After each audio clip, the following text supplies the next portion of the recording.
গণেশায় নমঃ।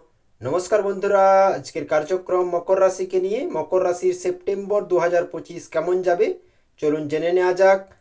মকর রাশির রাশি অধিপতি শনিদেব বক্রী রয়েছে এই মুহূর্তে এবং গ্রহগত পজিশন বলছে উদ্দেশ্য পূরণের জন্য উপযুক্ত সময়। পরিশ্রম জারি রাখুন, ঝঞ্ঝাট থেকে দূরে থাকুন।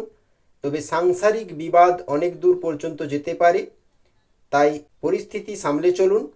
অপরের উপকার করতে গিয়ে বদনাম হতে পারে, খেয়াল রাখবেন। সুবক্তা হিসাবে বন্ধু মহলে সুনাম পাবেন এই মাসে। সন্তানের খারাপ মনোভাবের জন্য সংসারে অশান্তি হতে পারে, তাই সন্তানের দিকেও খেয়াল রাখাটা উচিত। কাউকে কিছু দান করে আনন্দ পাবেন। উচ্চশিক্ষার সুযোগ পেতে পারেন মকর রাশির মানুষরা এই মাসে। নতুন প্রেমের ইঙ্গিত পাওয়া যাচ্ছে যারা সিঙ্গেল রয়েছেন বিশেষ করে। গুরুজনের শরীর নিয়ে চিন্তা বাড়বে বেশ কিছু মকর রাশির জাতক জাতিকার ক্ষেত্রে।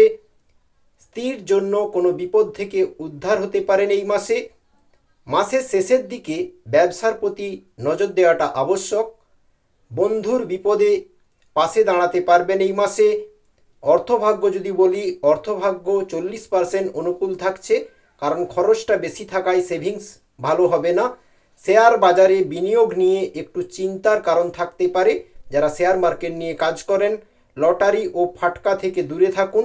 পারিবারিক দিক খুব অনুকূল থাকবে 80%। পরিবারের স্থিতি ভালো থাকবে, পরিবারের সকলের সঙ্গে সদ্ভাব বজায় থাকবে। সম্পর্কের দিক থেকে ধ্যান দেওয়া আবশ্যক। 20% অনুকূল, সেটা যে কোনো সম্পর্ক হোক, বন্ধুত্ব হোক, প্রেম সম্পর্ক হোক, আত্মীয়তা হোক, প্রত্যেক সম্পর্কে আপনাকে যোগাযোগ বজায় রাখতে হবে। বাইরের সম্পর্ক নিয়ে জটিলতা কিছুটা বাড়তে পারে মাসের প্রথম দিকে। পেশাগত ক্ষেত্র যদি বলি, জীবিকা নিয়ে মাসের প্রথম দিকে সমস্যা হতে পারে। কাজ নিয়ে কিছুটা অসন্তুষ্ট বোধ করতে পারেন, মানসিক চাপ থাকবে, অ্যাংজাইটি বাড়বে। তবে শেষের দিকে কাজ নিয়ে শান্তি পাবেন এবং সফলতা পাবেন নিশ্চিতভাবে। পেশাগত ক্ষেত্রে হার্ডওয়ার্ক জারি রাখতে হবে, শর্টকাট উপায়ে কোনো ফল পাবেন না, খেয়াল রাখবেন।